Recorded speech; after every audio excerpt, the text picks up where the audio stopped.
Aralin 1. Tunog at katahimikan. Tukuyin natin ang mga halimbawa ng mga bagay o hayop.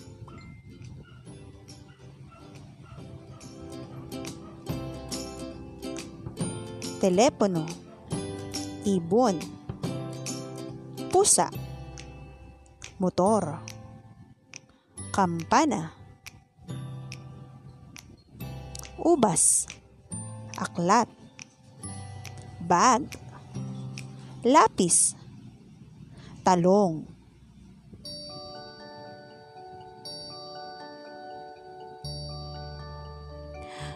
Telepono.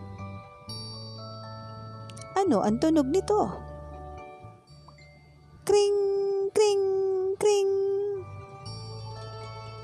Kampana.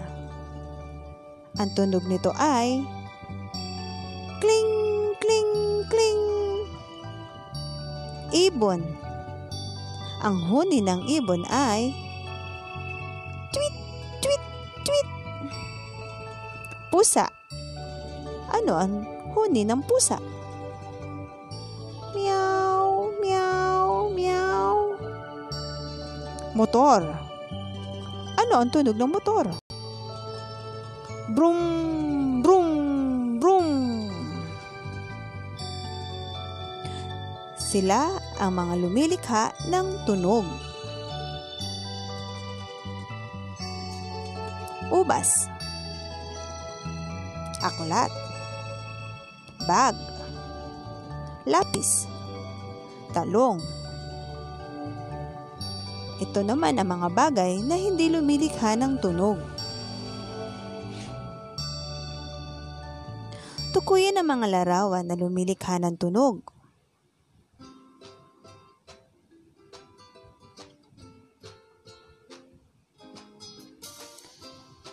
Tingnan natin ang larawan. Alin kaya ang lumilikha ng tunog? Tama, daga. Tama, ambulansya. Magaling, piano. Ang tatlong ito ay lumilikha ng tunog. Tukuyin ang mga bagay na hindi lumilikha ng tunog.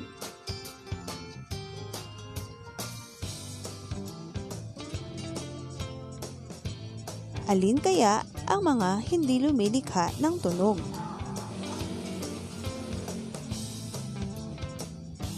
Magaling. Ang mga may bilog ay mga bagay na hindi lumilikha ng tunog.